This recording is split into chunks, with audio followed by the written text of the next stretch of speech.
Yo, what's good with everybody? Welcome back to another episode of the Gifted Hoops podcast. It's been a while, but I'm here today to talk about the Denver Nuggets. This is a very, very fun team. Shout out to the people that I have on here today to discuss it with. You guys know Grace, we have a ton of conversations, but we finally have the second half of the podcast in Will. Say hello to the people, Will. Hey everyone, it's great to be on here with Gifted and Grace in another format.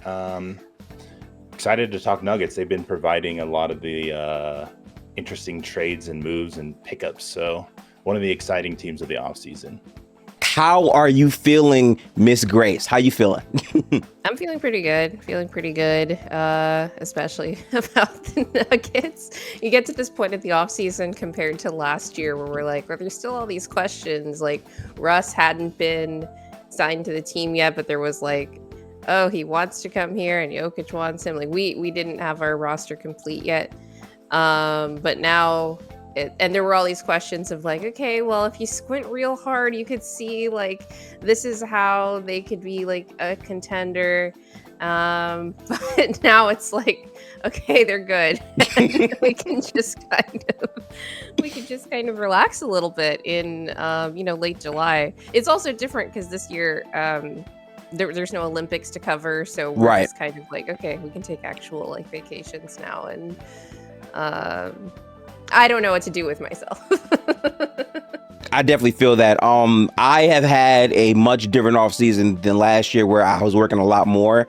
I had like a 2-week vacation, so I kind of just did blah things. I watched a little bit of the hoops that they have going on currently in, I would say, the Summer League, but not really as much. I think for me, a lot of my overall intense focus has been going through and just rewatching the playoffs and all these teams. And I think, to your point, Denver proved a lot of people wrong in a lot of different ways.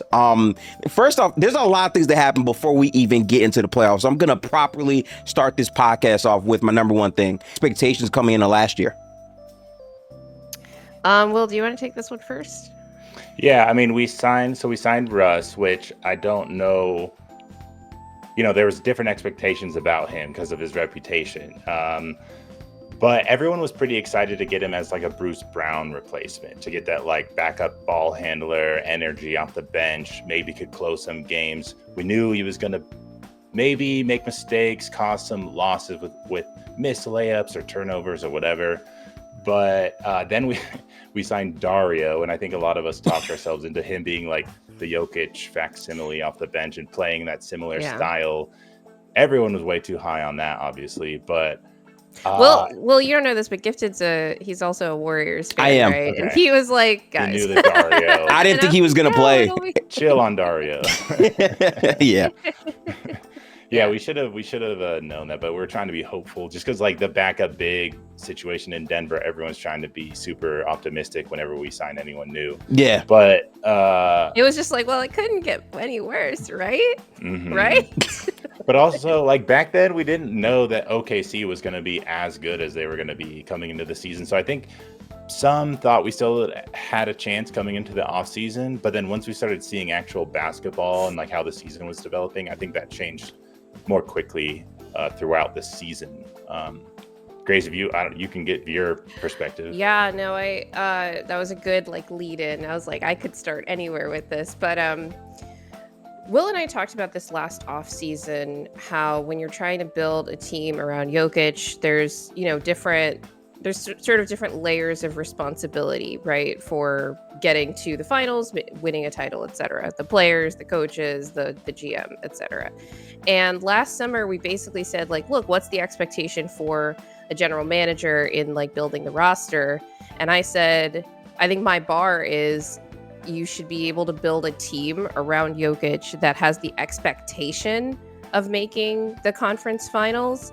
And last summer, I did not feel that we had that roster that had that expectation. It was like, well, they can get there. Like, I could see it happening. Obviously, they made it to Game 7 or Round 2 again.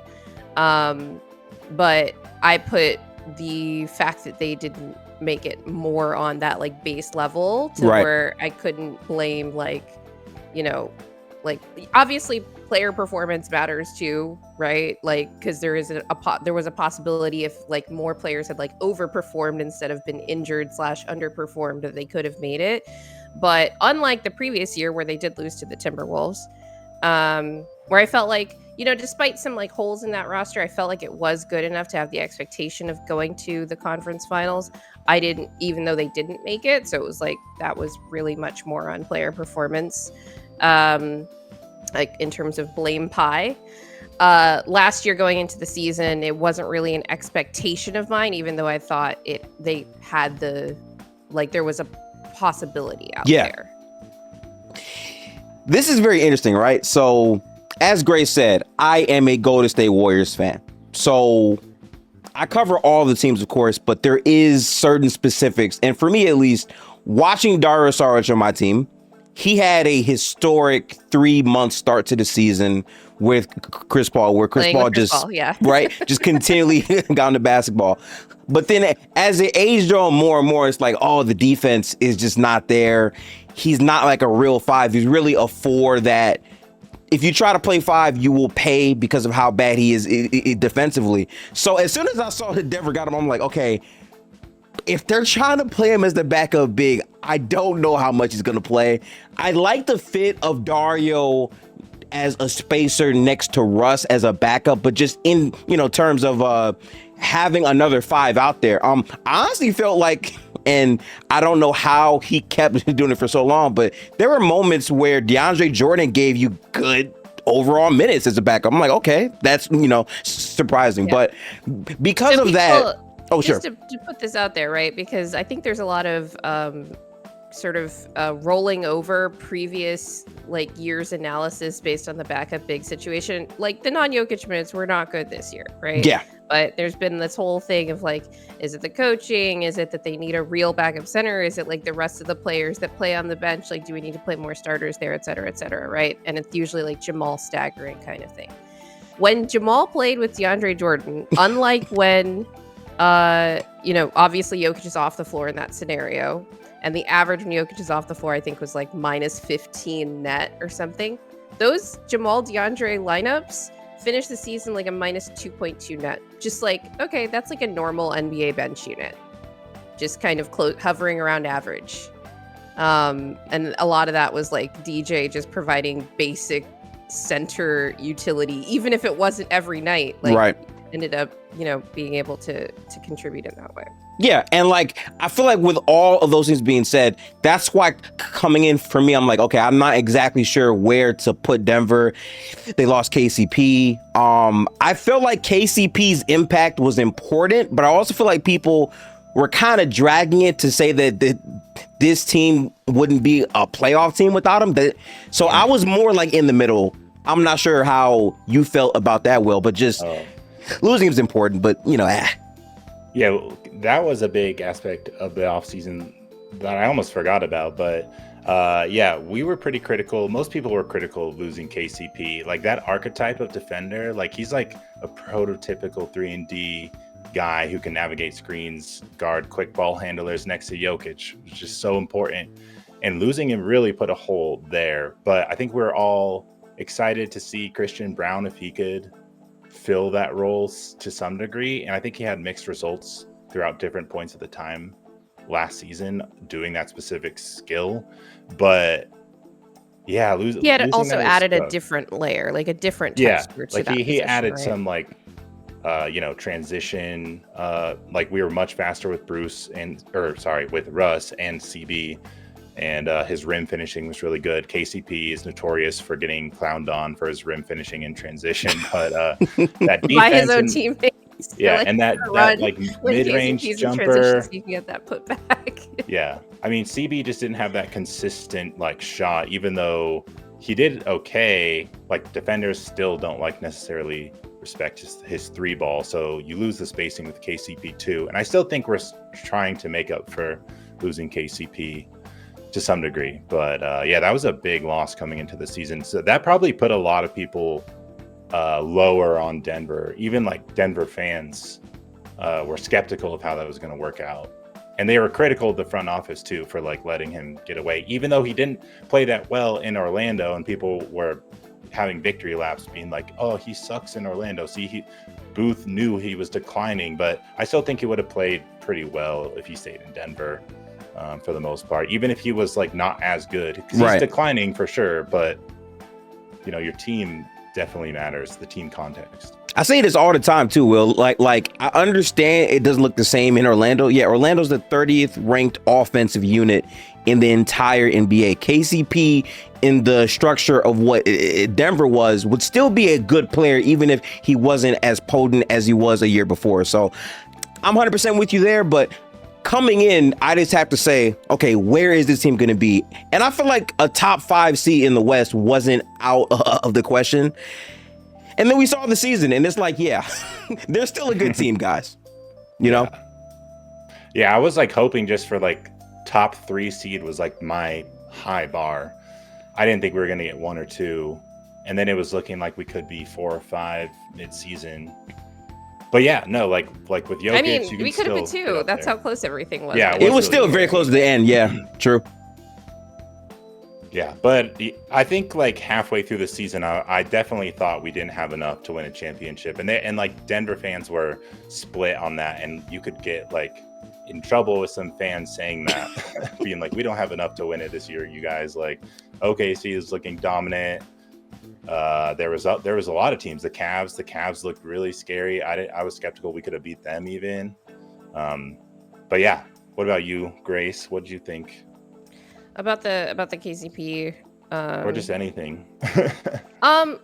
Just I thought everything you said was basically what I was thinking. Just the one thing about the KCP, like letting him go, I was critical of it, especially like leading up to, because I was like, you should try to keep this guy unless the price is like exorbitant. And when the final number came out of what Orlando gave him, and as also an Orlando Magic fan, I was very critical of that signing for Orlando, not because of KCP, but because I didn't think that was I didn't think they needed another defense first shooting guard on that roster when you look at the rest of what they've got going on there.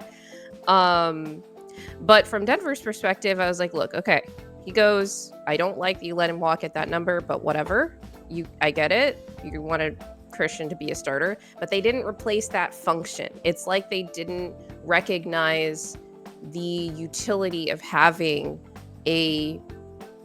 like elite level, just like an above average level, like defense first screen navigating guard, like someone that can come off the bench. We just didn't even have that archetype anymore, and it was so valuable next to Jokic defensively. So that was, I think I was more critical that they didn't recognize, like, okay, now we have this hole that we need to address.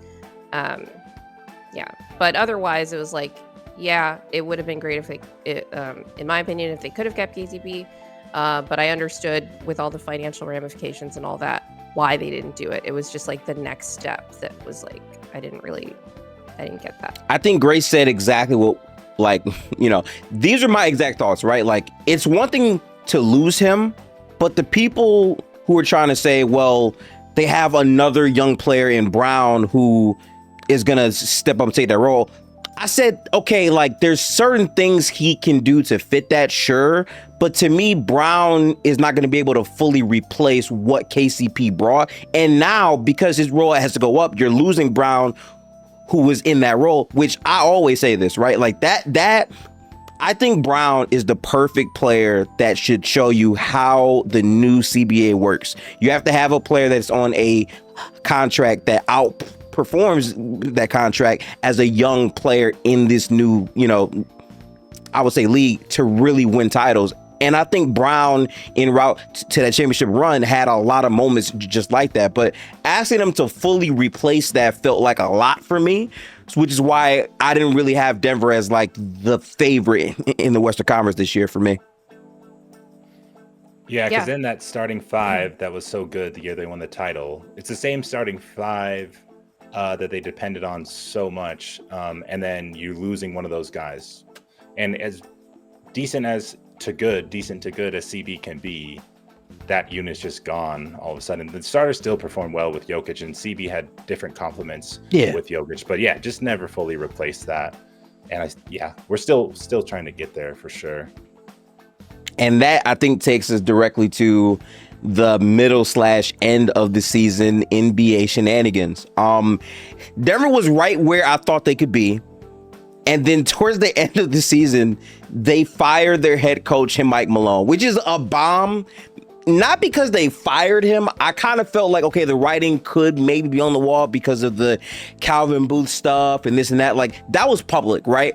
But to do it so quickly towards the end of the season, and then the same day you also get rid of Calvin Boothe, it felt like they were waving the white flag for this postseason, but both are just such monstrous moves to make in season. What were your initial gut, like, wow, like, how did y'all feel about that? So gifted. Actually, I think I remember having our podcast before the playoffs now, because I think I remember telling you that the way I found out about Malone being fired was I woke up and I had a notification on my watch, and it was just your text message saying, "Did you see?" I forgot I did. I didn't break the news to you. Like, right? Are you surprised? And I kind of knew instantly like what it was going to be, even though there were some other ideas floating in my head. Go check Twitter, and then it's like, okay, that's confirmed. Then a few minutes later, we get the news about Calvin Boothe, and I was like, oh, okay.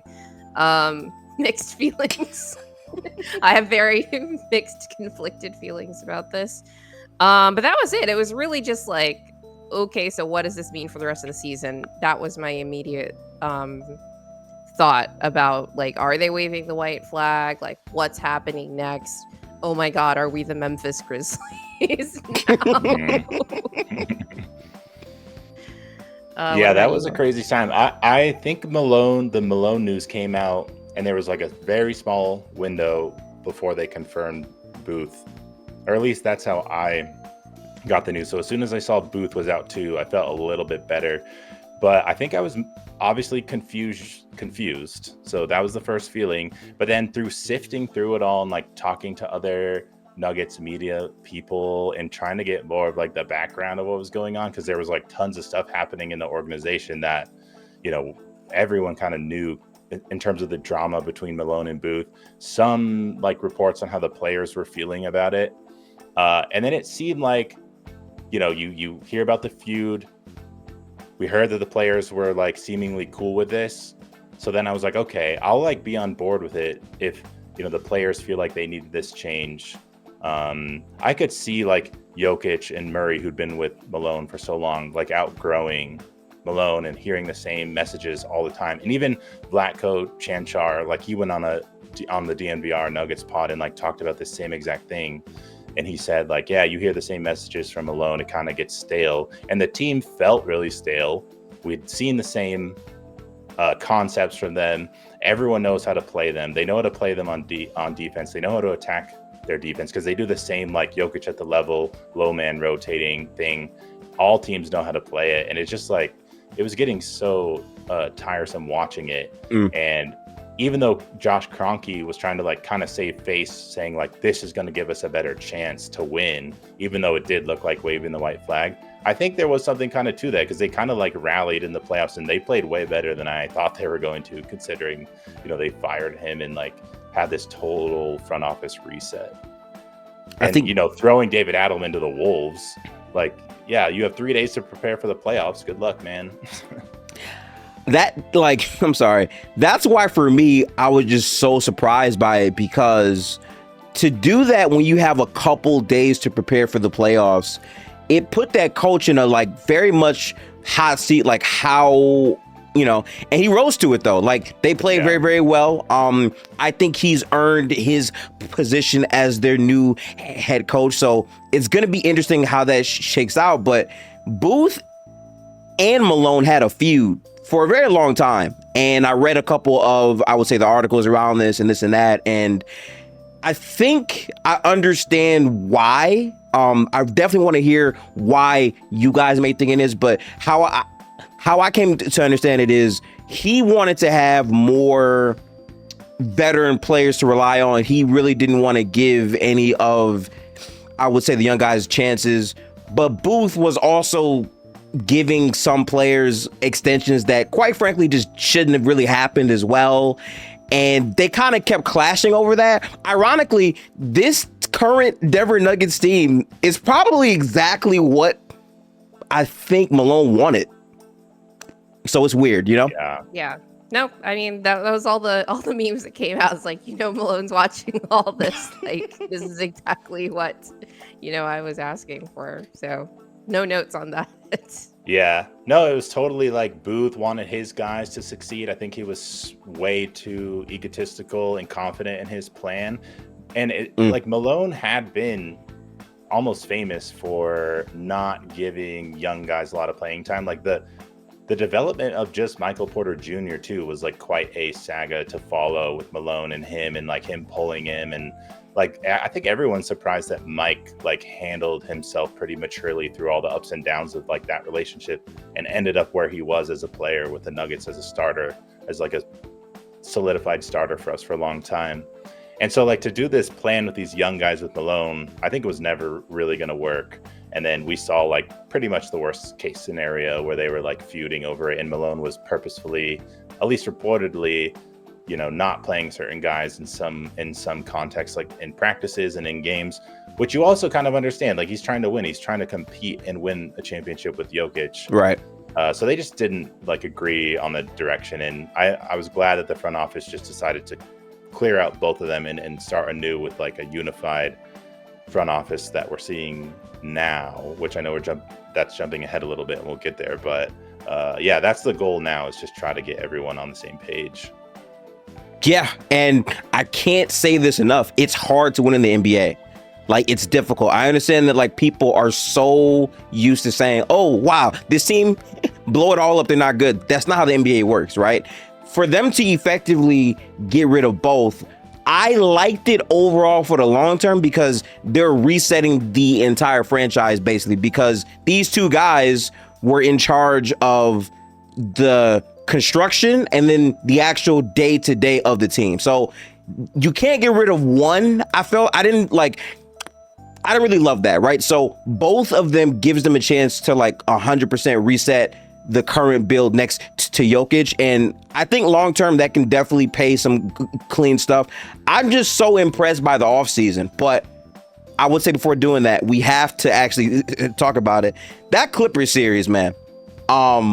I watched every game of that, and the player Aaron Gordon was for you in the playoffs, I just really feel like that deserves its own stuff. Like, he was doing amazing, impactful things beyond like all of the biggest shots and game winners there. He was just such a riser for Denver this postseason. How did his performance impact you guys? AG is Mr. Nugget. Let's go. I like that. Mr. Nugget, Aaron Gordon. I love that. It was so crazy because he had such a rough season, just like staying on the floor because of this lingering, like recurring thing with his calf. Then the playoffs come along and he's probably still dealing with it some. And we saw with that like blown dunk in game 2 of the Clippers series, like, ugh.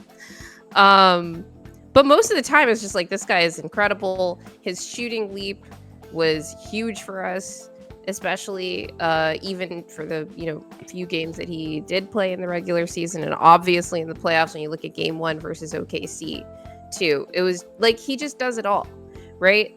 And I'm not sure if we're gonna touch on this, Gifted, when you talk about the Clippers series in particular. Mm-hmm. There was a lot of talk about the Clippers are this deeper team, and like that's the reason that you would pick Clippers over Denver in that series, because obviously Denver has like better like top end, unless you thought like Kawhi was going to go nuclear, which he did for a game. Right. But I thought that the thing that AG and really Christian too in that series brought was a level of consistent, impactful play from third/fourth and even fifth, depending on the game. If I think MPJ had like one good game in that series, from third, fourth, or fifth starters that the Clippers did not have, in addition to like their top end guys performing. So, like, yeah, it's like, okay, yeah, you could argue their 6 through 8 was like better, but like, who cares if their production is basically just making up for the holes with the inconsistency 100% of the, you know, third through fifth guy, and sometimes they were rotating guys in and out. And AG, I think, is just like the penultimate example of that. Like, you need consistent difference makers in your starting lineup. And I don't know, that's the first place my mind goes, because I've been thinking about this question of like, you know, star power versus depth. And it's like, well, what do you mean by depth, kind of thing? So that was the first thing that came to mind for me, is just like AG is like exactly the archetype that you're talking about, if you wanted to make that argument. Love that insight from Grace. How about you, Will? Man, yeah, I love AG. He's like he's tied right there with like my favorite Nugget with Jokic. Like, that's how much I love him. He just brings everything that Grace said, but like just this extra hard to quantify quality, where like those game winners and like being grit in the right spot. Yeah, the grit and the heart, and like getting in Harden's face, like when, you know, Harden and CB were feuding and Aaron Gordon going after him. Just like, he brings like a lot of the aggressiveness that sometimes with Murray and Jokic don't exude that aggressive. Like, they don't wear their heart on their sleeves all the time. They're more like chill players. I feel they kind of mirror each other in that way. But Aaron Gordon's just like bringing it to the team for the team, and he's like the heart of the team, as Jokic always said. He says he's the soul of the team too. And I know like that stuff's kind of like it's not necessarily something you can quantify and like break down, but it's definitely a true thing when it comes to Aaron Gordon. And he even said during that series that he could barely jump. He was like, man, my calf's so bad, I can barely jump. And then he had that like buzzer beater alley-oop where he just jumped up there and insanity, dunked at the last second. That was just so good for the team. To if they didn't count that, or somehow it didn't count, like that series might have gone another way. But yeah, that was an amazing series. It was close. I think people, you know, that Game 7 wasn't as compelling as you would hope for a Game 7, and so that was exactly as compelling as I personally wanted that Game 7. Okay, Grace. But yeah, no, I'm really glad it wasn't like heart, you know, wrenching. We had so many games throughout the whole regular season, even where we barely won it at the end or barely lost it. We didn't know like what team was going to show up, and that playoff series was good to see. Just like the level of defense, even though not a defensive team, was much better than I thought. Way more consistent. Definitely. They got better each game, I thought, and AG was a big part of that, and Christian was a big part of that, and how they improved on the defensive end. And they're like good defensive archetypes to match up against the Clippers too. So I liked that as well. Because like CB has a chance against Harden at least, whereas like he's not going to guard someone quicker like a Steph or something like that in the playoffs. But or like Ant's too big and fast for him. Although he did pretty well in the previous playoff series against the Wolves, but at times people were saying he was better than KCP. Remember that, Grace? I do remember that Ant. too. And then Ant decided he wanted to start running off of screens, and then it was like, it would have been like flipped. Like, okay, would have been useful to have someone that could like stick to a guy. But also, just last thing on Aaron Gordon was, you know, people were questioning whether his 3 was real or not, and then to see his shot in that series, and even in the OKC series, it was crazy. Be that consistent was very satisfying to see. Yeah, I remember being so drawn to everything Aaron Gordon was doing, even off the ball. Like, he just, every time he was on the floor, you felt instant impact. But then on top of that, to have the moments where he's hitting a buzzer beating dunk, he hits a game, like the big shots were a big thing for him, but he played through injury. And like, I think the most respectful thing that I think that stamps him as like easily one of my favorite players in the league now for sure is the fact that in the Game 7 versus OKC, he's clearly hurt. Like, there's no doubt about it. And he still played and also gave you good minutes in the first half of that game, which like, you know, a lot of people don't say as much because of how the game ended, but he still gave it everything he had. And then after that, he's hurt. So like, he has to be, I would say, sideline for these couple months in the offseason, but just his thing to never give up on the team. I really appreciate that, because nowadays players don't have to do that in any way, shape, or form. So I thought that was huge. The other player in this series that I think also deserves a ton of credit has to be Westbrook. And there were a lot of reactions to getting him. There were a bunch of fans who said that he's trash, he shouldn't really be in the NBA. The Laker fans were like, obviously hate watching terribly because of what Russ had done for their franchise. But in this series, when he came off the bench, his impact was crazy. Yeah, and I said earlier, like, if you wanted to argue, Clippers 6 through 8 is like better than Denver's, like maybe like the 7th and 8th were, but like Russ was out playing their bench by himself pretty it was consistently throughout that series, and I'm talking about two-way impact. He outplayed Norman Powell in the series, which a lot of people probably wouldn't have said.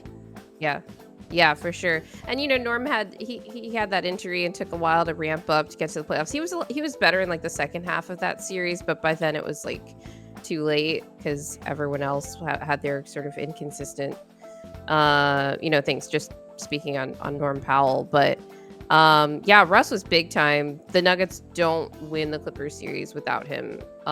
Those, like, especially, it's funny because a lot of people complained over the years about Malone's sort of consistent use of these 2 point guard looks, especially in the regular season. Like, you'll have Jamal out there and then the backup point guard and like all this stuff. Those were some of their better looks, especially with Jokic off the floor in the regular season, but also come playoffs with Jokic on the floor or off. Those Jamal and Russ lineups were absolutely crushing the Clippers. They could not keep up. And it was a combination of like Denver going a bit small so that they had collective more speed and more kind of offensive talent, but also just Russ's athleticism in particular. They had absolutely no answer for it. And in addition to obviously the athleticism, he had huge shots that he just made, including that 3 in game 1 that helped to send it to overtime. And or was it overtime or did they win? I forget. But he was huge just across the board. He did miss that game 4. And I wonder if that game shouldn't have been closed. Denver was up 22 in the fourth quarter. So like Clippers fans are like, what if we'd won? And I'm like, what if you'd just been blown out? Like was, foretold, 8 minutes earlier. He missed it with, I think that was a hamstring or something. And then he came back and I didn't know if he was going to come back, but he did. Yeah, big time. And also we learned, he was playing through the hand fractures in the playoffs. He played through a lot of injuries too. More players. That's the other thing with these guys, like MPJ, AG, and Russ all playing through like non-minor injuries. It is the playoffs, but of course. And you're thinking to yourself, like, man, it'd be great if Denver had some guys behind them that could make it so that AG was not only, playing through injury. MPJ was not only playing through injury. These guys were playing 40 minutes a night. A lot of minutes too. Like, Yep. A lot of minutes, right? And here's the thing is it would have been worse for Denver to have healthy guys that were behind them playing. And that's like a big, issue that I think Denver really tried to address this offseason. So that's just, it was big time for those guys to do that and push through all of that for their team, but this team in particular, because it actually would have been, it was just better to trot out these guys injured, go deeper in the rotation, which is, sad. Yeah, even though like the online discourse of Russ is always polarizing, I felt like the Nuggets fans at Ball Arena loved him. Like when he did anything, it was loud, like, super impactful. Especially that game 1 in the playoffs when he, stole the ball and solidified the win. Like the crowd was crazy, and I love that he got that moment, like praise from the fans, and like people were questioning if he would even play in the playoffs. Like we got him more to try to stabilize the bench and just get an extra ball handler off the bench, and it worked out that he played super well with Jamal and Jokic, the 2 main dudes. So come playoffs, play them. It was good. Minutes together, you're gonna be good, and that worked out really well in that series. I was super happy with that. even to the point where like I would have loved if he could come back to the Nuggets. I mean, Grace and I were saying, bring him back. Why not? Some people are ready to move on, but people want CP3 right now. They're like, Nuggets fans are praying. I've been seeing that on my timeline too. Yeah, yeah. I've been seeing that. Just bring Russ back. He already knows Jokic and them, but I don't know what's going on. Russ seems like he's looking to other teams because there's not been any like smoke about this them reuniting, which I think sucks. But I will say that in light of the other offseason moves that Denver did end up making, my assessment of Russ's fit on the team is different now than it was like Bruce a month ago, perhaps. You still want another backup point guard. Yeah, no, I definitely do. Yeah, that's true. That's interesting, man. I would say my favorite Russ moment on this team, if he doesn't come back, is when he dunked the ball and like proudly accepted the tech, and just the way that he raised the energy as a stamp, like, we're here, they didn't believe in us, a lot of people didn't have us, and now we have this, right? Like, that felt like such a warming moment for the team, honestly. Yeah, mine was and now I remember that game one did go to OT because he had the game sealing steal off the inbounds to James Harden in overtime. And that was just elation, right? That was the feeling in that moment. Obviously the dunk in game 7 was big too, because it was just like, yeah, we're here, we're ready to compete, like, this season is not over. Those moments felt like statement moments, right? Kind of the same thing that when we're talking about AG's biggest moments, like, Russ he didn't do anything quiet. No. So I think that both of those players had supremely high positives. MPJ didn't. He wasn't really great this year overall in the playoffs. I want to give him some grace because obviously he was going through a ton of injury stuff, but it became hard to see him really play, more so in the OKC series for me than the Clippers series. But I think going on to the next series, I think that's where a lot of these player, hurts really came back to bite you. I do want to give Denver a ton of credit though, because a lot of people, and almost the overall consensus, had this as a 5 or maybe 6 game series, but a lot of people said 5. And I said 5. I said 5 as well. I was also one of the people that said 5. And Denver just completely outplayed expectations. I still, to this day, because right now, actually, right, I have been rewatching this whole series. And the biggest thing is, like, the zone. OKC just did not know what to consistently do against the zone. Every play is, trying to come from the top of the key, and people aren't really actively trying to move, and OKC can't hit shots. But Denver's defense to operate in that way and then do what they do offensively is huge. But game 1 was everything. I feel like this entire series starts in game 1. The way that you guys took advantage of their problems and their mistakes was huge. And that's a large part of why this was a full drawn out playoff series. What were your feelings game by game in that series? Game by game. Wow, that's tough. Because, game 1 happens, and I agree with, like, I actually thought that Denver, in terms of playing OKC well, did better in like the first half of the series than the second half, even though there were individual players who did better in the second half, like, from Denver, right? So game by game, it was interesting because game 1 happens and I'm like, okay, let's see if they could get another one, right? Because once you get one on OKC's floor, even I, who said like this is gonna be a 5-game series, I'm thinking, okay, they're probably gonna get at least another one at home, so we're probably gonna have at least a 6-game series on our hands here. It was mostly how OKC adjusted to Jokic that kind of dictated how I felt about the series. And early in the series, I felt like OKC was not particularly aggressive in how they were covering Jokic. and that's sort of belied by the numbers that he put up in the series. He's the player I'm talking about, where I'm like, I think OKC played him better in the second half of the series, even though his numbers were better in the second half of the series. But his individual performances, like I said, got better as the series went along. And so that was just like, okay, game one happens. I'm not taking like too much away from it, besides maybe this series is longer than I think.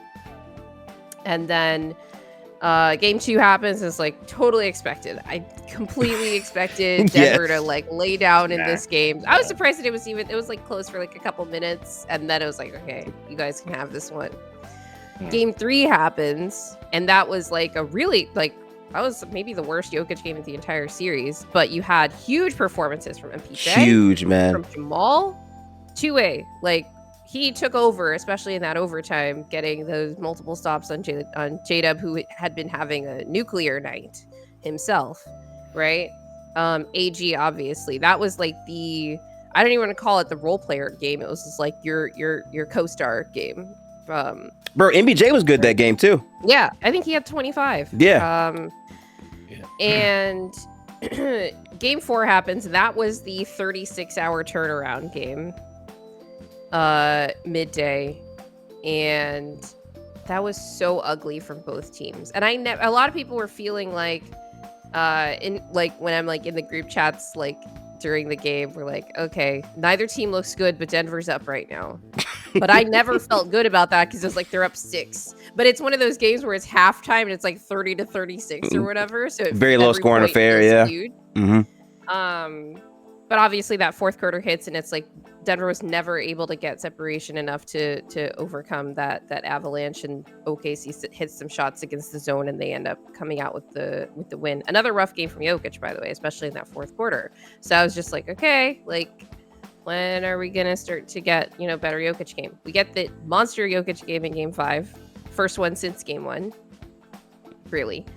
And we have like a good third quarter from Jamal Murray, and then like nothing else from like anyone or Jamal later. And that was the fourth quarter where I think Jokic, there were 2 buckets made, or there was 1 bucket made by a non-Jokic person. It was like that basically garbage time layup from Jamal.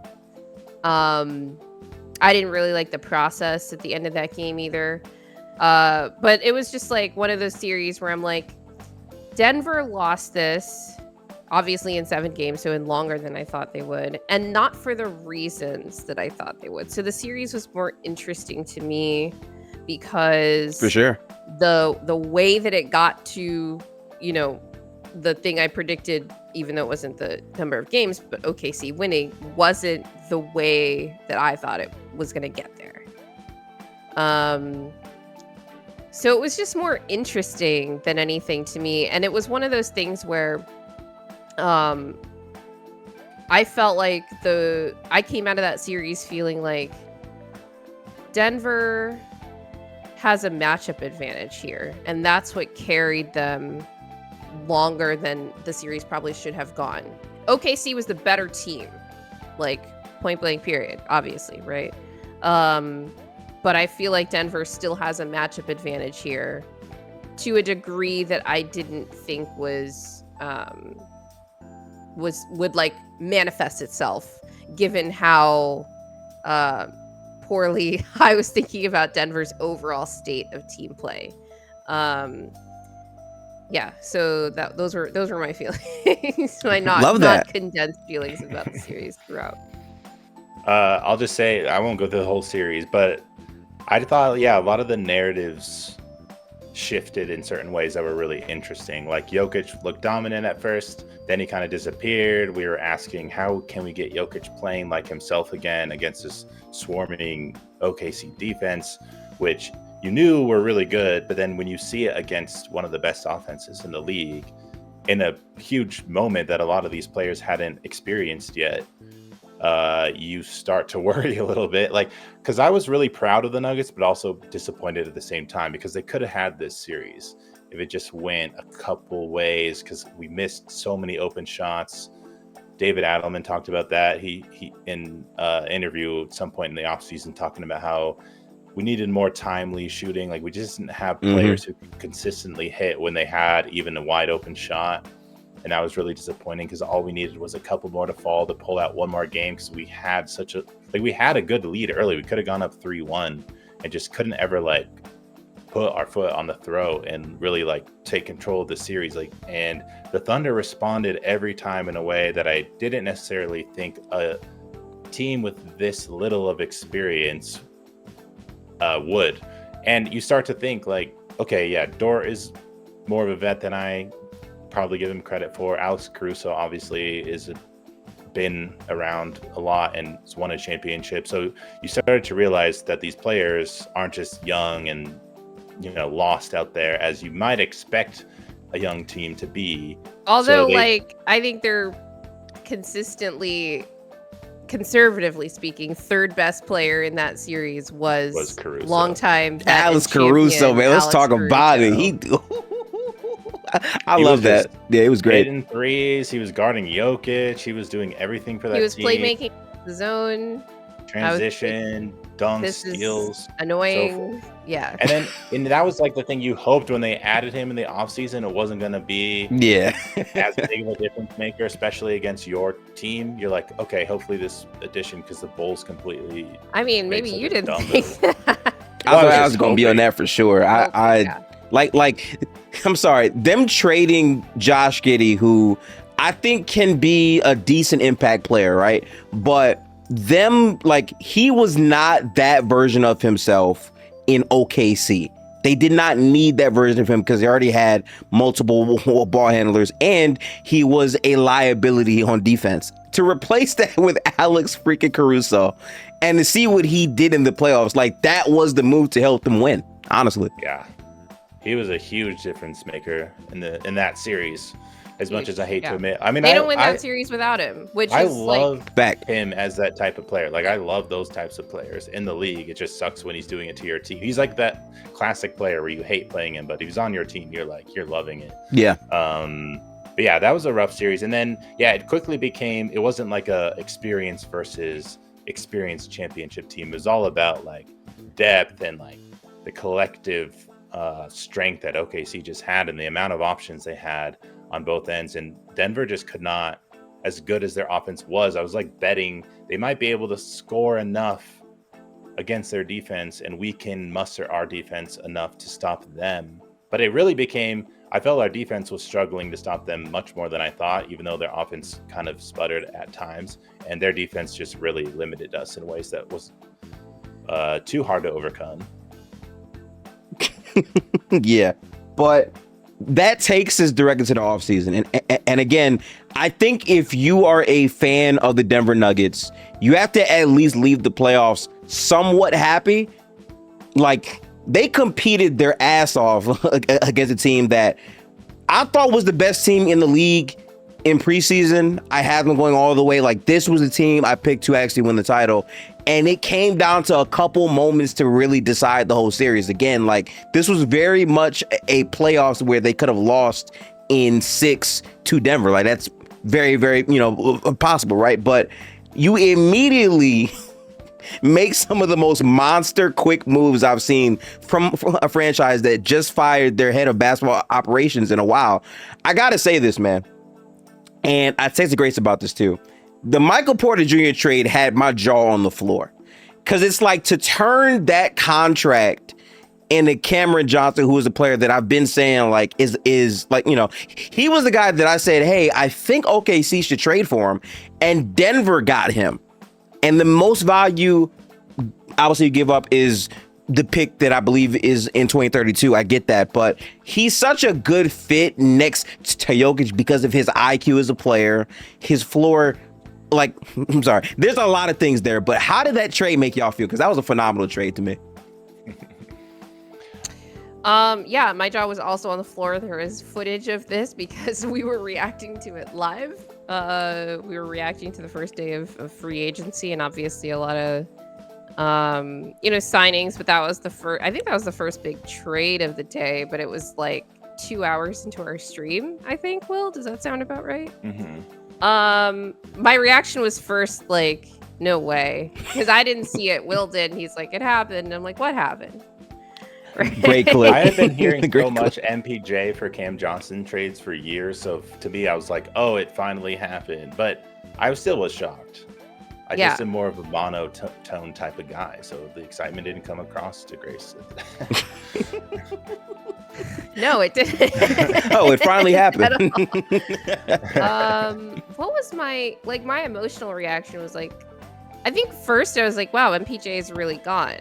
Then I wanted to know the details of the deal, right? I think that first announcement did say like 2032, and I was wondering if we were gonna have to take back any players in the trade, right? And when we didn't, you got licked out or in the chat saying I was confused for a solid minute. I was just like, what is happening? Because here's the thing, Gifted. Our new we're just gonna call them GMs. We got a new executive vice president of basketball ops and a new executive vice president of player personnel that are collectively the Nuggets general manager, right? Who we've been affectionately referring to as Ben Wallace, Ben Tenzer and John Wallace. And they were hired super late, by the way, for these positions. It was super late. Yeah. Super late. We're talking 2 days before the draft.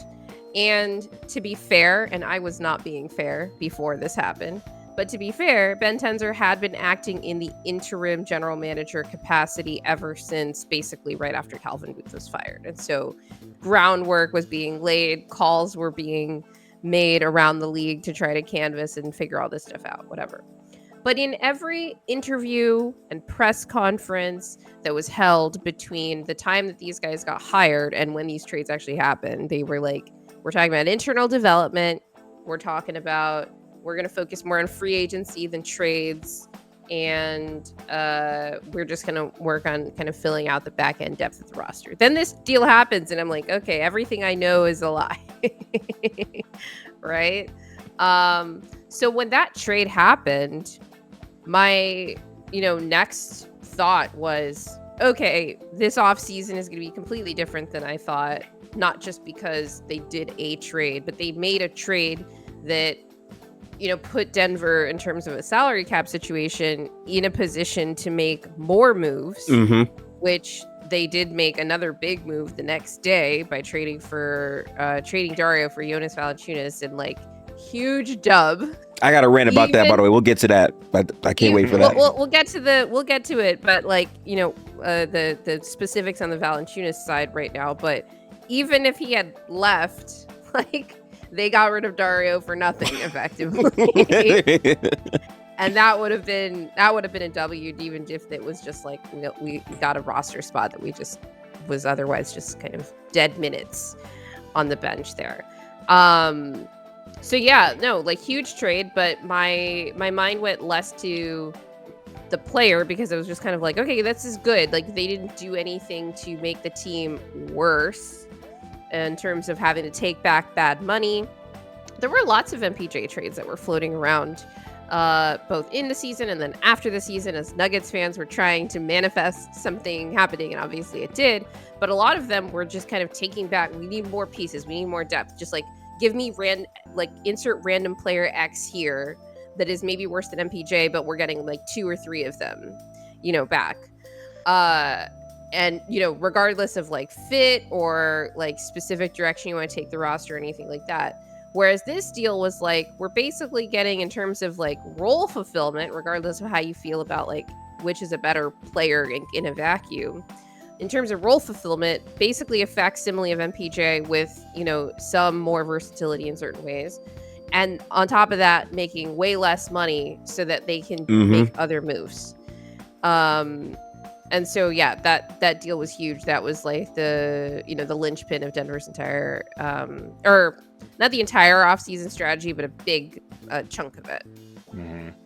Well, it was also weird reacting to it live because Nuggets fans obviously have an attachment to MPJ. Yeah.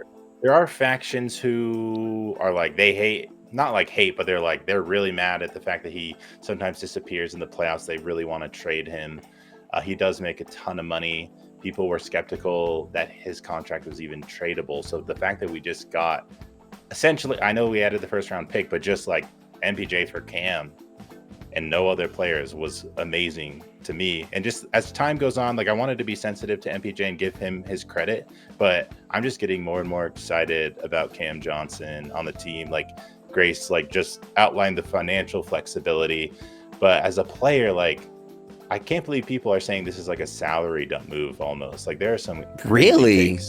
Yeah, like John Hollinger, like salary dump MPJ. I'm like, Cam Johnson is better than MPJ. I'm just gonna like go out there and say it. Like I know he has durability like questions. He's only played like 60 games. Never, and MPJ had done well playing 80 games. But I'm just like Cam, his defense, I think people have some good, like they're pumping the brakes on that a little bit, but he's better than MPJ. I don't think he's going to get hunted as much. And I think he's smarter in better positions most of the time. Like, I hate to say it, but MPJ kind of got hurt on that play when he hurt his shoulder because he's kind of a clumsy player. And he's like a little bit slow-footed. Well, Chris Dunn fell on his shoulder. Yeah, because of the play that he was making. And then he's like falling over himself and someone falls on him. I don't know. Bodies get on the floor. I wouldn't classify MPJ as a clumsy player. Oh man, I would. He looked so slow and clumsy this last season, I thought. But like his defense, I thought was worse this last season than usual. But like the rotations just weren't as crisp. But I'm not trying to hate on MPJ. I'm so excited about Cam and like the money. He's a cheaper player. I think he's a better playmaker, better dribbler. He drives more. He's more effortless, and when he drives, whereas MPJ's a little jerky. He's not as smooth. MPJ can cut, but so can Cam. I think Cam is probably a better cutter than him too. Yeah, and so it's like the stats, like when you look at it, are very similar, but it's like David Adelman just said in this recent interview, like during Summer League, where he just said it's the way that he's going to play that's going to be an amazing fit for us. And I think people are going to be surprised how well he plays in the system, even like as opposed to MPJ. Like you don't have to directly compare them if you don't want to, but I think people will see he's going to be amazing as long as he stays on the court, which I'm hoping just good health luck for him. So here was my reaction, because I was also live during free agency, which was kind of bleak for the first, like hour, and then the floodgates started. Yeah. So it took us a while to get there, but once I saw this trade, before I saw what it was for, I'm like, oh my God, they did it. And I was saying this because no matter what the ceiling of no matter what his overall potential ceiling was, MPJ is a player that the durability is always going to be in question. His floor defensively is very much so in question. And it's like, do I want to rely on him in a playoff series if I'm trying to win a title? Probably not. And I feel like with Cam Johnson, even though I don't think he's a perfect player, I do think there's a bit of people that kind of overrate him. I still think this is a phenomenal trade for Denver, because regardless if he's good or not, he has like 1 year left after this year. So there's still potential flexibility down the road. Plus, I just think in terms of fit, he fits better next to Jokic, in my opinion, based on what his skills are. So to me, to do all that and not have to trade another value player to get him was pretty much a win for where Denver is right now. They're a team that's trying to contend and compete right now. So I thought that's about as good as you could do in any mock MPJ trade, especially after he got hurt in these playoffs. Yeah, there was like the MPJ Zach LaVine trade that was rumored around the trade deadline, and I got the skepticism around that one just because Zach LaVine's contract is bigger than MPJ's at that point. Worse. We he has one more year also. Yeah, so I totally got from that perspective, but like really all you have to do to replace Mike around Jokic is get that 3-point gravity. That's like Mike's biggest contribution next to Jokic. And I'm not like trying to simplify his role because he did some other things, but that was the main thing. And I think Cam already fulfills that, plus more. So I think it's going to be great. Yeah. But now we get to the move that I'm going to have a rant about. So the Jonas Valanciunas move was phenomenal to me. I love that move. I felt like this is a team that needed a backup big. I always felt like signing Dario Saric in 2025, I just did not see the fit on Denver specifically because he was a player that, in my opinion, cannot play next to Jokic at all. Like, it just doesn't make any sense. And then even when he's not playing with him, you now need to have another big who can also defend out there with him, because Dario can't play the 5 because he pretty much is a terrible defensive player in every way. And pretty quickly they caught on and he stopped playing for Denver. So you moved a guy that wasn't playing at all to get a very good value piece to me off of your bench. When he talked about potentially wanting to retire from the NBA and go to Greece, I have a lot to say about that, okay? The number one thing for me, I want to give credit to Denver as a franchise. They could have folded. They said, no, we're not buying you out. You're on this contract. It is what it is. And I feel like a lot of teams don't do things like this because now it's like all of these players with the power and this and that. But you made a great trade. We're going to make you play. And I think that's fair. I know that might sound like super duper restricted to the player. He can still retire if he wants to, but I think on paper, that was a great move. And to what Gray said earlier, even if he decides to do that and doesn't play, and you just have an open spot on your roster, that's still better than Dario Saric, who effectively was not playing, was still being paid money, and still occupied a spot. So that's my short rant, but I like the move for Denver. I do. Yeah, and to your point on that Gifted, when the report first came out that Jonas, not Jokic, let's call him Val to avoid that confusing. That Val was considering or was close to, there were some like multiple translations things going on here. Signing or like coming to some deal with Panathinaikos in Greece. I wasn't sure that Denver didn't know about this because obviously they're not talking during, this is free agency, but it's the moratorium period. Like nothing's actually official. None of these deals are official. And I didn't know that Sacramento didn't know about this, although it wouldn't have made sense for them to know about this and then trade Val because then they got to take Dario back. They would have just bought him out themselves. I was thinking like there's actually a possibility in here that Denver knew that he wanted to do this and is fine with it. And maybe they're just like, okay, we got to get rid of Dario for nothing and open up a roster spot. We're going to address backup big in some other way. But it seems like their plan is, and they're at least publicly right now following through on enforcing Val's contract and saying you got to play. So to me, at least early on in free agency, there was no downside to this. Obviously, as time goes on and there are fewer and fewer free agents left on the market, you get to a situation where it's like, okay, Denver kind of needs this to work out now because they can't address backup big in another way, at least easily, like without a trade, for example. But yeah, that was just like a home run move to me, like in the moment. I still think so now, even with the lingering like half questions, although they've gone to great length, Denver has, to try to tell us like we have no concerns, he's gonna play, we've talked to him, his representatives have also assured us he's going to honor his contract, etc. But yeah, just like home run move, because there was like no downside to that trade. I was in literal shock because when I first saw that it was just a swap of Dario to Val, I was just like, oh no, did we give up like a clean big swap? Yeah. Was there any I wanted to know what else we happened to give up because I just couldn't fathom Denver making that kind of move and not like they unequivocally won that trade. Yeah. Like it's not even a debate. Yeah. No. Yeah. Even if Val walked, yeah, we would have won it. I thought we were stuck with Dario for another season, like for sure. Or maybe he could have been packaged in some other deal with like his salary, but I just didn't seem so difficult to make a Dario deal. They really gave that man a player option. My gosh, man. That was another thing, like EPMLE and a player option. Yeah, they went crazy. Yeah. Okay. Brutal. Yeah, but Then I thought we started pivoting towards, if Val walks, who could we get? Like, who are we going to shift to? And then a lot of people were pushing for Al. I know A lot of people Warriors were pushing have. for Al before the Val trade even happened. To Yeah. be fair. Well, I know the And- Warriors and- have the, I'm sorry, have the but track on Al.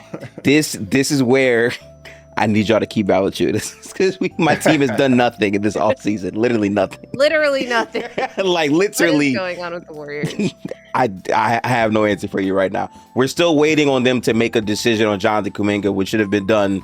Well, it feels like a long time ago, but like they're going into this season with. So Can I I go on like a I don't know. little aside about this restricted free agency situation? Sure, Just why not? but just because like Denver has a couple of players that are not in restricted free agency but are extension eligible this summer and could be pushed to restricted free agency next summer. And just seeing how it's playing out with Kuminga, with Giddey, and with Cam Thomas, with Brooklyn, it's like, wow, this is particularly messy right now because of the lack of cap space around the league, just because of how the new CBA is structured, favoring extensions, etc. And salary floor. Like, there aren't a lot of teams with cap space. There are no teams with cap space basically right now. It's just Brooklyn, which is part of the reason that I don't really understand why they're dragging out the Cam Thomas thing. But Sam Vecini from the Game Theory podcast was talking about, like, a lot of people see restricted free agency as a pretty big problem, and even before this new CBA, like, the whole process is like kind of sketch when you think about it, but especially when it plays out for this like drawn out period like it has this summer for these young guys. And I feel like he had a really good idea where he was like, look, you can give them the qualifying offer to make them a restricted free agent, but if you don't negotiate a deal within like a shorter time window, then they become unrestricted. I think that would make I think that's a good lot idea. more sense for both the player, their current team, and other teams that could be interested in these restricted free agents. Like, make it a week, make it 2 weeks, whatever. But like, letting this drag on the entire summer potentially, and then who knows what ends up happening. Does Kuminga end up just taking the qualifying offer and then trying to get to free agency next year, whatever? I just think it's a really like shitty process, but especially for the players, because they have literally no certainty going into next season. And that's where you have to start. But it's also bad for the team because they are like, it's holding up everything because they have no idea like what amount of their cap space is going to be, taken up. And that impacts what kinds of things they're even allowed to offer other potential free agents. So yeah, I just wanted to put that out there. And, just in relation to Denver, it's making me a lot more wary of the possibility of a player like Peyton Watson going to restricted free agency next summer, just because it's so like, this is so messy. And it's been messy for like, particularly for Kuminga and Cam Thomas in terms of like how it's playing out publicly. It's probably still very messy for Josh Giddey as well, but we just haven't seen as many of those like quotes or tweets kind of coming out from the different camps about what the holdups and sticking points are and all that, and then everybody weighs in online. It's just like, this is a mess. Figure out a price that like works for you guys, and if not, like, if you can't, like, I don't want Denver to be in a situation like Golden State is in, where they're like, okay, we'll work out a sign and trade for Kuminga, but we want a first round pick, but you're not willing to pay Kuminga the amount of money that would suggest that you value him. So But you want a it's first just, round pick. like, Yeah. very sketchy. And the thing is, like, teams are incentivized to act in this way by virtue of the way that the system is set up. Not to give them a pass. Like, I think that all these teams are acting like very sketchily, but they're incentivized to act this way right now. So that's why I think the whole like structure of it needs to be addressed. But also, like, for my team in particular, I'm like, let's try to avoid that. Like, either you decide to pay this guy this summer or you trade him, and then like we move on, because this is just kind of ridiculous. I think a cap particular piece that adds on to this that is different from the last CBA is the fact that every team has to hit 100% of the cap floor before the season begins. 90%. Oh, Oh, sorry about that. I said 100%, 90%. Yeah. But like that leads to teams specifically overpaying guys just to reach that floor compared to saying Like the you can Jazz go did into with the season Lowry. with it, like the Jazz did with Lloyd Mark. Right. But it also means that like if you follow through on those extensions, you have fewer and fewer teams that have cap space, Money to give out, for yeah. other guys to give out in free agency too. So that's like that's the part where it actually, like, I've been trying to make this argument for a couple years now, that the degree to which and different ways in which extensions are favored under this new CBA it's why, like, if you look at all the interesting things about free agency this year, it's been like trades and like some buyout guys for like small money, but it hasn't been a lot of like big free agent movement. And a lot of that is the cap space situation and the fact that stars and like mid-level and upper role players are like taking extensions where they can get them with their current teams. So, and that's why, like, I think it's so poetic that the face of the NBPA now is ironically Fred VanVleet, who's a player that specifically got up because of this new CBA where he got $40 million from the Houston Rockets. So yeah, it's pretty funny. Yeah. The thing I hate about it is I feel like teams are just getting punished so much lately for drafting really well and just not being able to hold on to any of those dudes. And even the Supermax is functioning that way a little bit, where it's like, yeah, you drafted this amazing star, you can offer him this Supermax because you keep him on your team, but then it's like, oh shit, you don't have room to give money to anyone else.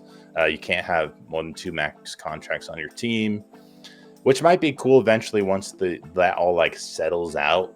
And like the way the talent is distributed around the league might make the league a little more exciting, but it's painful to watch the transition from what it was to where it's going right now. And some teams are like OKC they have quite a runway. So we'll see if OKC can be the first team to repeat in a while teams are struggling to like fix their depth. Their shit together. Yeah, but I like what the Nuggets are doing. I can't lie to you, Will. I absolutely hate the function of a Supermax in this current era, because now it's like a player like Jared Jackson Jr. Oh, well, technically I'm DPOY and I'm technically of that caliber. You don't want to pay back, I guess I'll go somewhere else. And now these teams are hamstrung to give the guy that they drafted the contract that he wants. Because now it's like, all right, if you're not giving me that you're not giving me the most amount of money I can make, why would I want to be here? Which is like very not what they thought the Supermax was going to do. I think there might be a shift to make it a bit more restrictive and harder to get in the next CBA. But it's just a lot of things with this current thing that most players are starting to see. Like, yeah, this new CBA might not be the greatest for these types of things. It actually encourages more player movement from these teams that we are talking about, which from not the very tippy top guys, but like the guys right under that. Exactly. Like you'd say, it was a real question this summer whether Jaren was going to still be a Grizzly going into next season. And obviously, they clear up cap space and do that renegotiate and extend situation. But it's interesting you mentioned that, Gifted, about the current functioning of but not just the Supermax but max contracts as well. Paying these guys, and if they're not worth it, do they not want to be there anymore?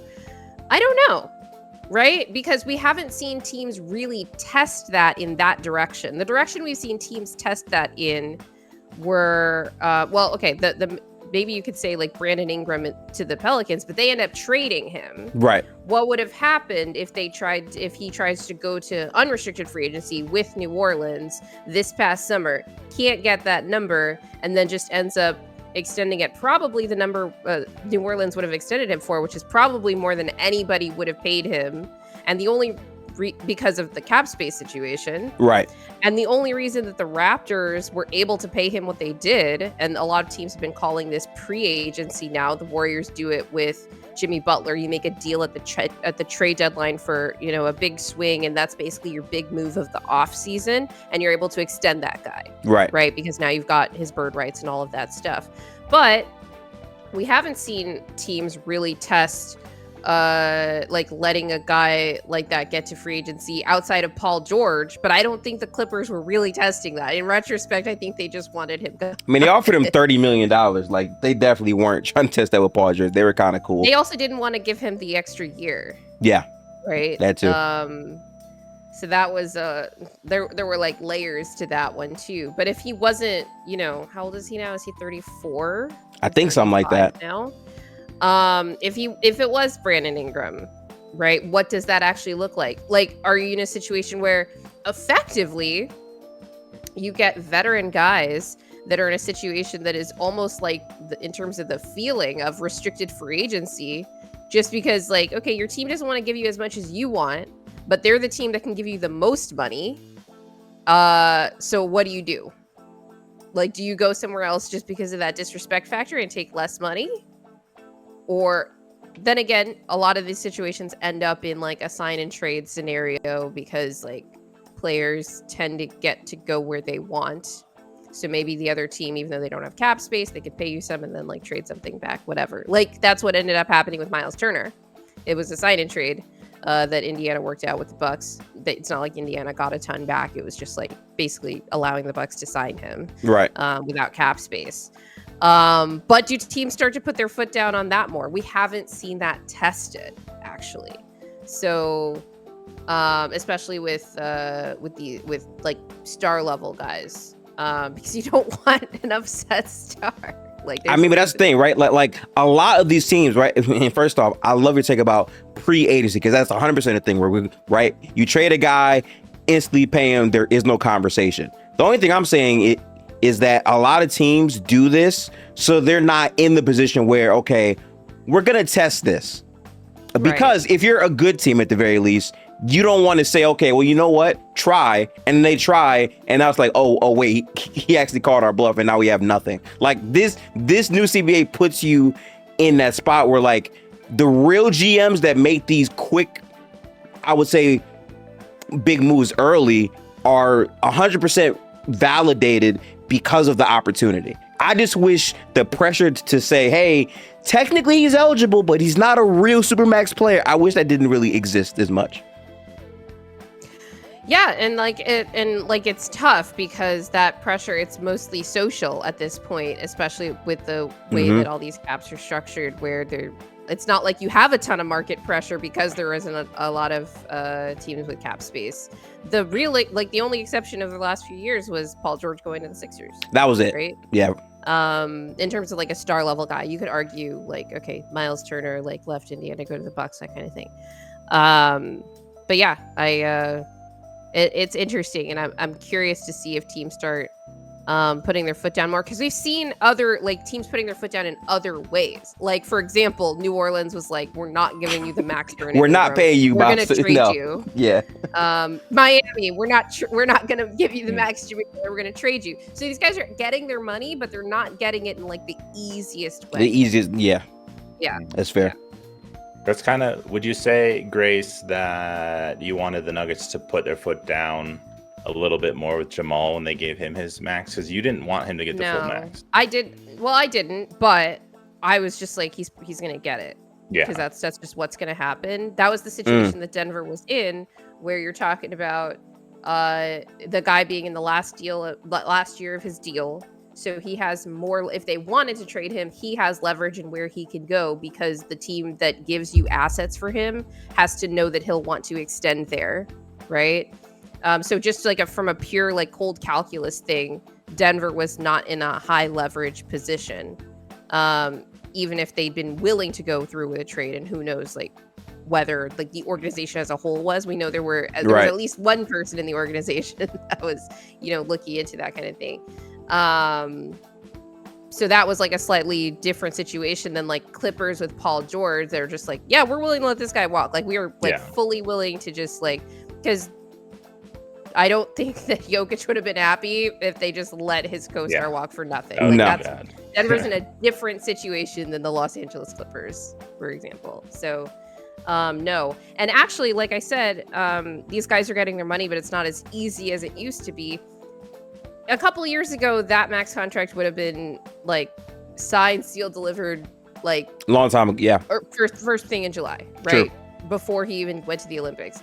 We had to wait until all the way, like, I think mid-August, Yeah. I think, for It was a or long late one. August, because it It was was a after long the wait. Olympics. Yeah, that's true. For that deal to get done. And clearly there were some, behind the scenes, like, jockeying going on. He doesn't get a player option, that kind of thing. So yeah, I don't think that it's as smooth as it used to be. But in the case of Jamal, like, I just think, like, if it would have been nice if they got a smaller number, but they were apparently, there was some reporting that they were going for some weird, like, guarantees, like, in the contract about, like, I don't know, who knows what kind of targets, games played, I don't know what kind of thing. And in my head, I'm like, that's not actually useful to our cap situation. What you should have been going for is, like, fully guarantee the however many years and then try to get a lower annual number. Like, that would have helped out more. That's the main focus that would have helped, yeah. Yeah, but I it agree. doesn't. We don't have any reporting that they were going for something like that, or even that Jamal would have been willing to. But who knows? I don't know.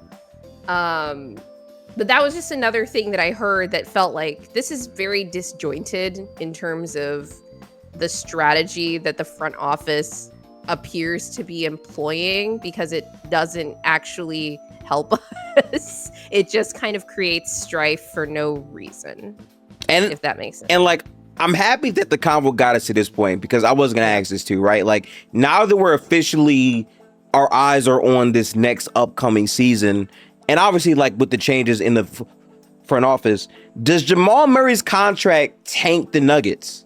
Like, is this a thing where if they're not able to win this year, is that like, okay, he's making too much money, we can't really get the best pieces, I guess, moving forward? Is that a contract you think they would have to trade to still compete? Because this league moves so ahead where you kind of have to have these thoughts out there at least a couple years early. And I think that's where Jamal's contract is at right now, where it's not the greatest. I didn't want him to have that contract either. His injury stuff is kind of a thing. And I don't think he's ever been like an all NBA caliber guard for the entire year, even though he has moments of, I would say, looking that way. But to me, that question mark is really going to dictate where Denver is able to be at this year and also the next couple years. I'll let Will take this one. I've been talking a lot. Oh, man. It's funny how the MPJ trade does take some pressure off of this question, I think, because it was either going to be like MPJ or Jamal on the trading block. And I think trading Jamal's was much more extreme, just for the fact that he fits so much better with the Jokic and could do more things and would completely change the identity of the team. But like, those are two huge contracts, and the only way that we had to add to the team and add some more depth was either trying to trade and breaking these contracts up.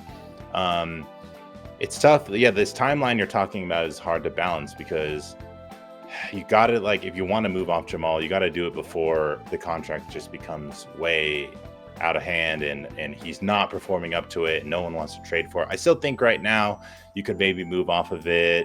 You're not going to win that trade though. Like, you're probably going to take back someone worse, which is some people were advocating to do that and almost take like a step back year, a gap year, just to move off Jamal to try to add some all-star point guard next to him possibly in another year, which would be quite a process to go through. But I like this method that they're going with replacing MPJ with Cam and adding depth, and then hoping that kind of helps Jamal play better with like a more complete team.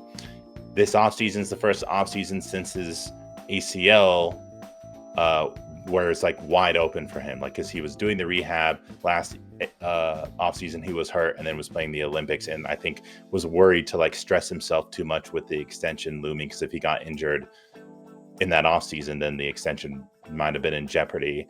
So it's like you don't want to keep giving him a pass necessarily in terms of him coming into the season slow, but I think he's finally like room for him to do it, and hopefully he just plays amazing this whole season, and like he doesn't have to play up to the level of that contract like in a vacuum just because of the way that Jokic functions next to him, because on another team I don't think he'd necessarily be worth that amount.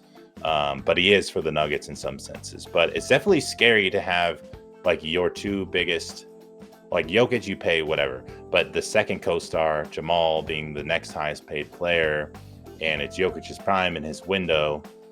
It can be nerve-wracking, but I'm gonna like trust in Jamal playing well this season, and like his mid-range is gonna be good.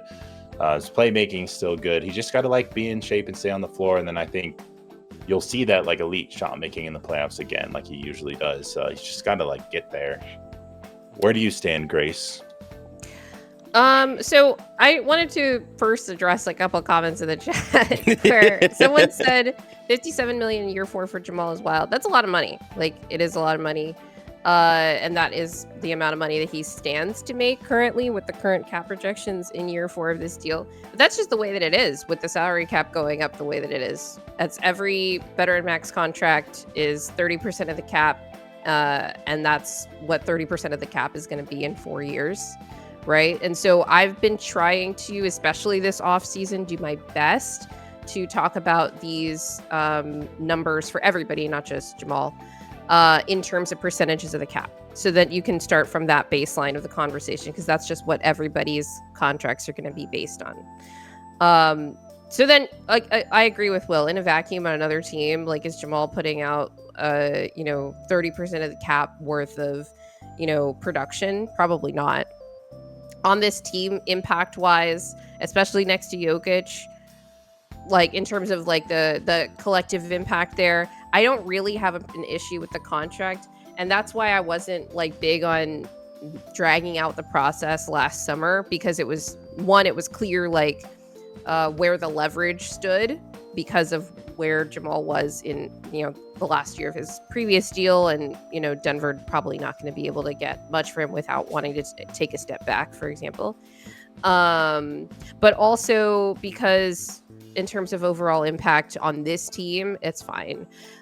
My issue, though, and even going into last season, we talked about this a lot last summer, Will, especially in light of Jamal's, Team Canada performances. Mm-hmm. I think it started with the friendlies, like before the Olympics even started. We were like, look, Jamal is his extension hasn't kicked in yet. It kicks in this upcoming season. He's going to be making 30% of the cap down instead of 25%. And what this team needs from him is not just, rising in the playoffs. And we've seen over the last 2 years, injuries, there or not, he hasn't been all NBA guy. But even if he had, that's not enough for a guy making his percentage of the cap. He needs to show up in the regular season. He needs to show up early in the regular season, because otherwise he's putting a lot more on the rest of the players on this team. And yes, the MPJ trade alleviates some of the pressure in terms of like where production and impact needs to come from, because they have been able to build out their depth a little bit more. But ultimately, you need your guys to be your guys throughout the year, so that other players on the team aren't having to, basically make up for that and move up a role in the rotation in terms of like what's being asked of them. And that's the main thing, right? Like if Jamal I'm not asking Jamal to be like, all NBA is tough. That's the top 15 guys in the entire league, and that there's way more max contracts than that in the NBA. Even though, who knows, with like the 65 game rule, maybe he could make all NBA, which would be helpful for us now because he wouldn't be super max eligible. That would be extremely helpful for Denver. I don't know. Yeah, no, I know. Even All-Star, it's like it's hard to make All-Star as a guard in the West. It might be harder to make All-Star as a guard in the West than it is to make All-NBA period, just because All-NBA is positionless. But if Jamal shows up to the season in the first half doing what he does in the second half of every regular season, then we're good. because that production, like that in terms of just the raw numbers, equates to a lot more impact than people realize, just because of how everybody is playing off of him and Jokic. And so that's my issue, like especially last season, like that was completely unacceptable floor that he came into the season with. And he needs to be better than that. He needs to be better than he came into the season prior, although that start wasn't really as bad. Like, I don't know if people remember, off that championship hangover, Denver started the next season like 9-1. And their main issue was like Jamal got injured early in the season. And that's when things started to falter a bit. They still finished with the 2 seed, but whatever, that season. But like, yeah, just show up like playing like your average and we're good. You don't have to be playing at, 90 to 100% of your, peak potential, but his floors are too low, but especially now that he's making more of the cap, like the team doesn't have the resources to keep, supplementing that. And so I do think that this offseason, with the additions of John Wallace at the, executive vice president of player personnel, they brought in Jared Dudley. Those like signings and hirings definitely perked my ears up a bit, because it seemed like they were almost specifically targeted towards like, we need guys that are gonna kind of be on Jamal's ass and like keep him honest like throughout the year and be like, hold him accountable. And that's what a lot of people in the fan base have been looking for. And we'll see what happens. But that's my thing, is I'm just like, look, Jamal, we need you to be Jamal, because Denver is not in a position. They weren't in a position last year when they gave him the max contract, and they aren't now that he, is starting the deal, to be able to move him and make a meaningful upgrade. Because when you look at it, the guys that people want are either come with their own baggage, like guys that people want to replace Jamal come with their own baggage. They don't have the, years of chemistry with Jokic, so you're looking at potentially taking a step back, even if you make like an in a vacuum upgrade. Or they make way too much money, and it's just not worth it to even do it. Yeah, exactly. So I'm just at the point where I'm like, there's no negotiating it. It's like, Jamal, we know what you're capable of. You need to show up and do it. Yeah. I asked this question because, to me, I think Jamal is a very polarizing player. And I say this because he'll have moments where he doesn't look better than Chris Paul until 25. But then he'll have other moments where it's like, oh, he's actually the best point guard in the Western Conference in this specific game or this week, right? Like, he is a very skilled player that's extremely inconsistent. In my opinion, he is a great benefactor of what Jokic can do, and that's why their combination and pairing works supremely well.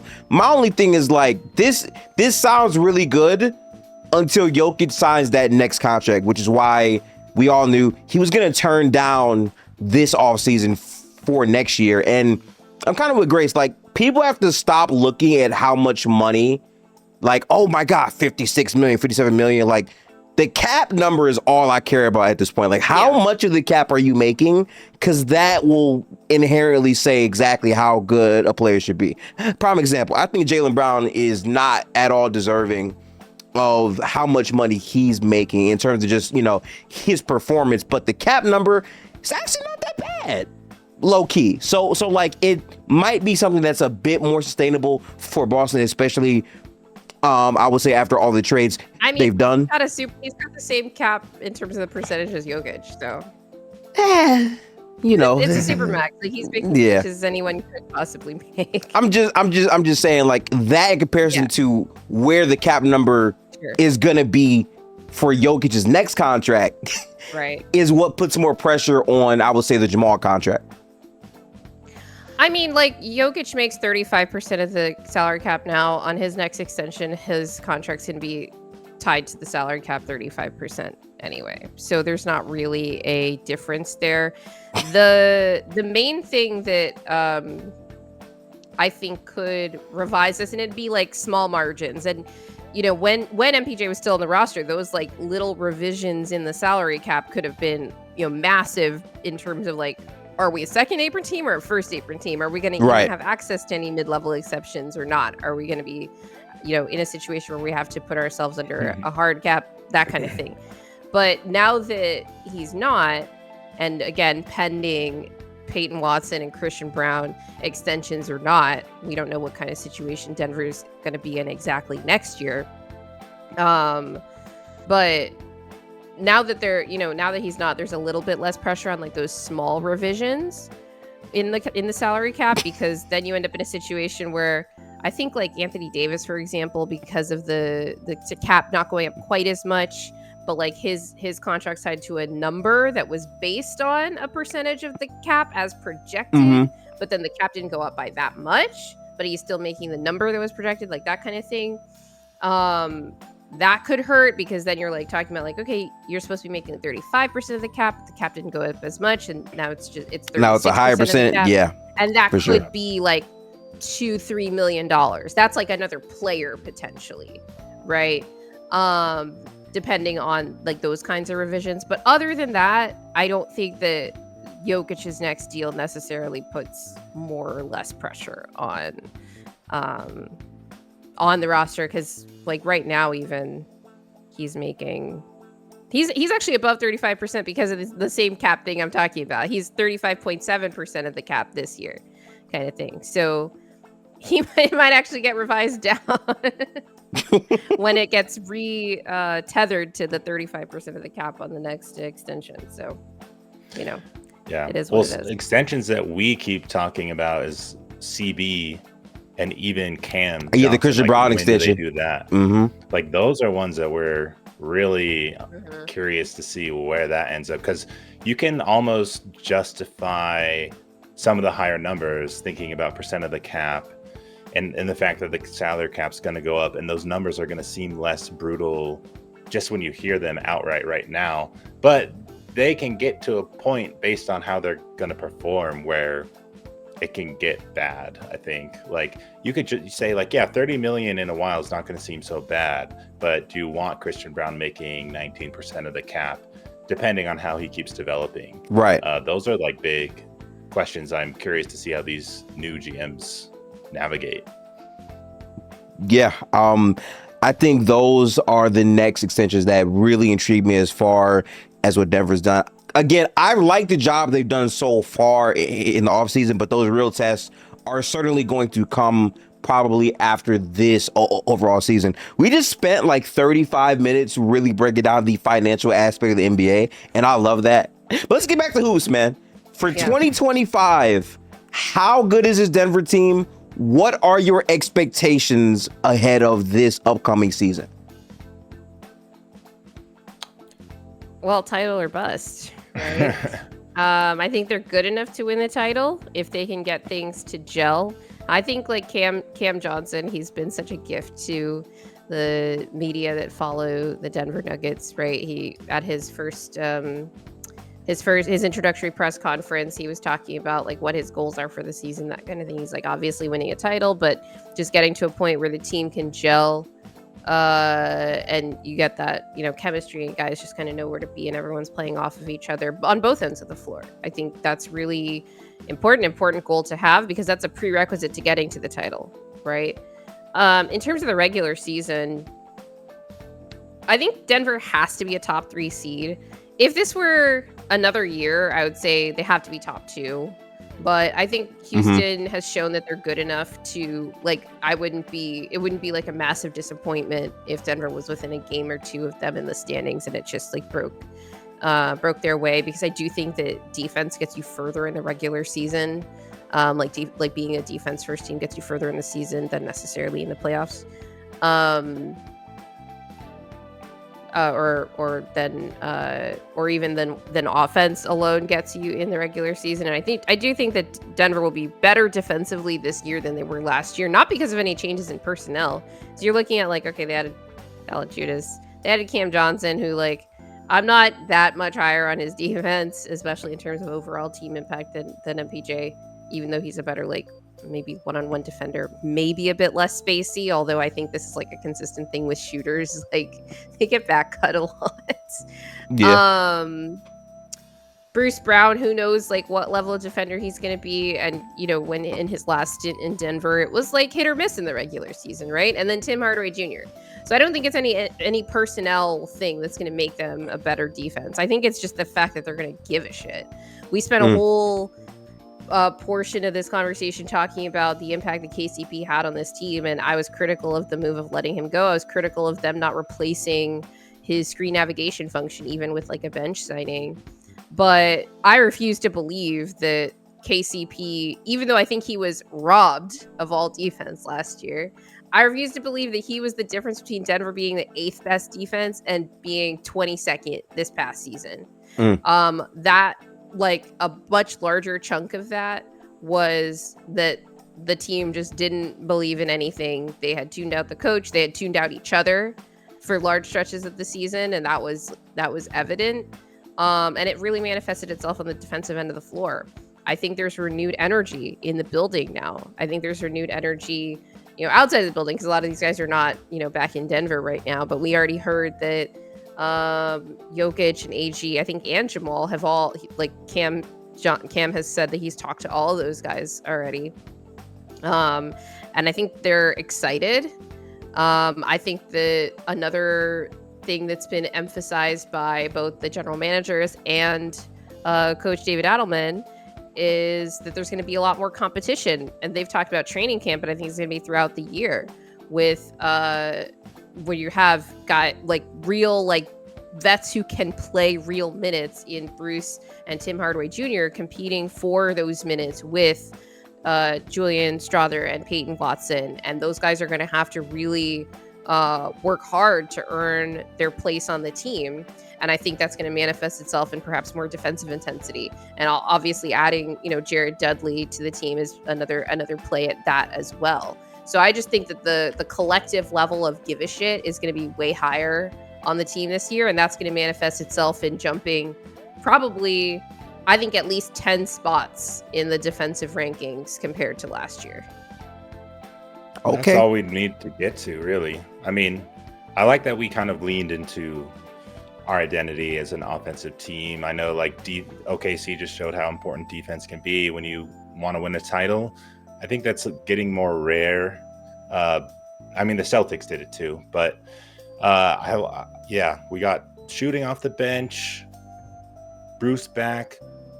You got the energy that I think a lot of those vets wanted, as Grace is saying. I think it's going to go a long way, be super underrated aspect just to get that freshness back. I think the team looks so stale. And while we did look close to beating OKC in 7, you'd think these additions could push us over the edge to potentially finally beat them in a series. But I think OKC is going to be better next year too, because like they're all just younger and getting better each year. So it's going to be really tough, but I think we're putting ourselves in a position as best as we can to get another one with Jokic. It's just like health that I'm worried about at this point, and hoping that the depth and just being more complete overall, and hopefully playing some different lineups, being more creative with the offense. Like David Adelman, I think, is a really creative mind, can help like get us through the regular season to where maybe we could coast a little more in the regular season. Like I definitely want a top 3 seed, but we definitely do better when we start out hot and are able to like relax a bit before the playoffs. But yeah, Houston's going to be amazing. The Clippers look good still. So it's just a matter of who's healthy and how they look. But yeah, OKC and Denver, I have top 2 teams in the West for sure. Okay. Yeah. For me, I'm currently evaluating all 30 teams. Again, every offseason I do this where like I go through all 30 teams to see what's new for these teams, what's, there. And so far through all the teams I've done, this upcoming season is very, very interesting. I think the Western Conference is very, very fresh. I think the Mavericks are going to be a very interesting team if Kyrie Irving is able to come back halfway. Also, like how good Flag can be in his first year. The Rockets are very fun because they were a very good team last year. A lot of people did not have them as a top 2 seed in the Western Conference.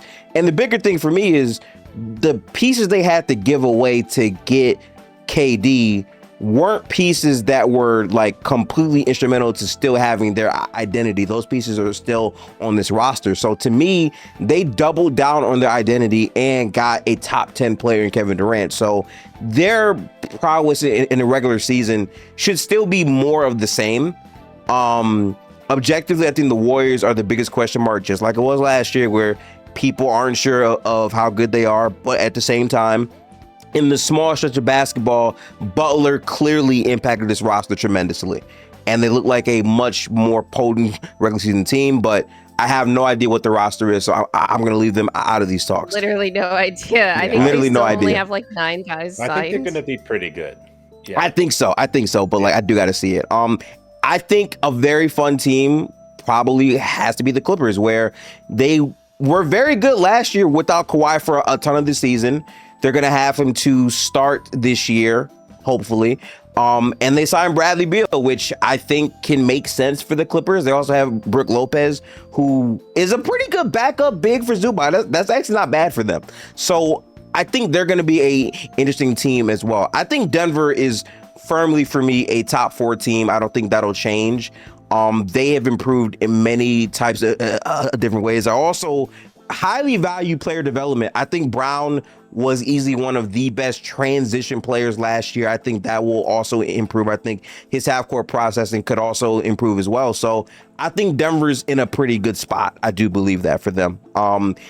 In terms of like how far they can go, I think Denver versus OKC Part 2 would be very interesting for me to watch. But I also think that there's a ton of, I think, overall roster lessons OKC learned from going through these playoffs, and a lot of their players are super young, so their fast track to being a even better team next year is scary.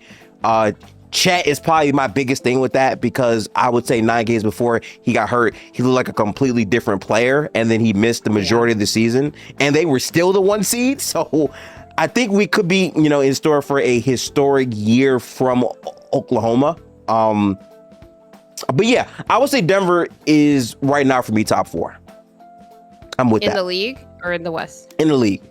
Okay. Yeah. Yeah. Yeah. No, absolutely. I don't know how high I am on the Eastern Conference. I don't think we've spent too much time on the East. I know how high I am on the Eastern Conference. Yeah, I don't know. Very. Yeah. I'm kind of It's there. going to be like Usually wide pretty- open for a lot of teams in the East that it hadn't been previously. I mean, Knicks and Cavs, like without the Celtics and Pacers, they could go to the finals. Even the No Hawks, question. right? Like that's why they made those moves. They saw the opening there and they're like, why not? Sign Nikhil, get Kristaps, and I like the for Hawks a basically ton. nothing, by the way.